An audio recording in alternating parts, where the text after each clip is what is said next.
Are you saying Nanashi? Yes. I'm afraid he's not quite human. Not anymore. Nanashi, you... No longer human.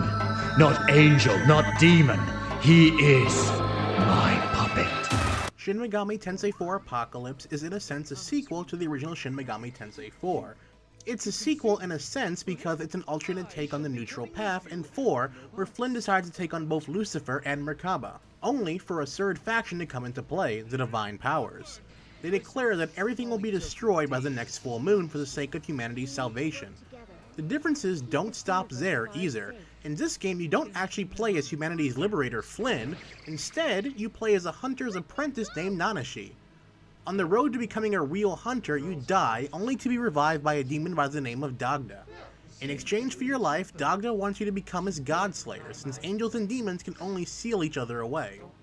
Being a sequel, the Tokyo you know and love is very much intact. So intact that if you haven't played the previous entry in a while, it'll feel like a trip down memory lane, as everything is largely the same, with all of the Apocalypse content looking a lot better than its prequel counterpart.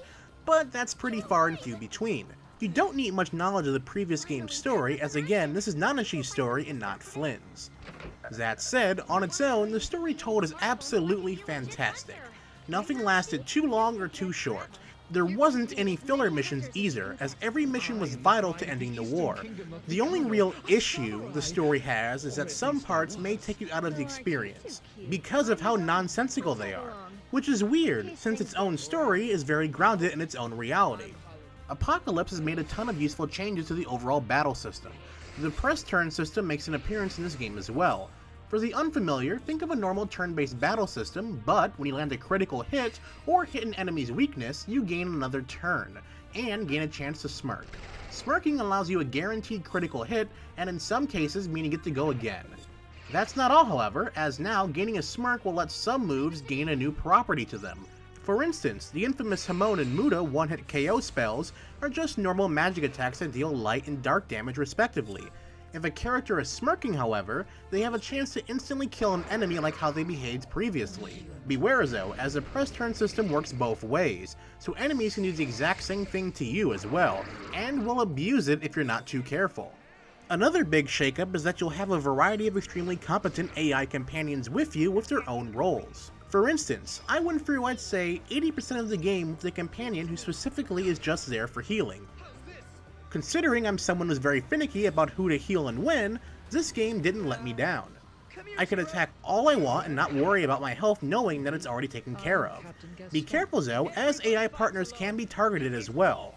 Not only that, you can't heal them either, or change them during battle, so them getting knocked out during battle is all too likely.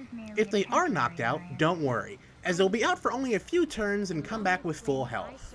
An extension of the AI partners is the assist gauge. When your AI partner takes her turn, the gauge fills up a little.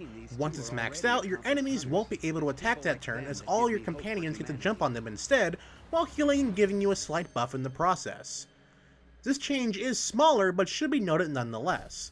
Recruiting an enemy isn't as hard as it used to be either, as you no longer need to worry about enemies that need the use of a translator, let alone speaking seemingly broken English.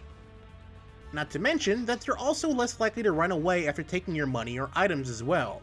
Naturally, something has to give though, and if they aren't taking your stuff to join your team, they're ready to put up a fight.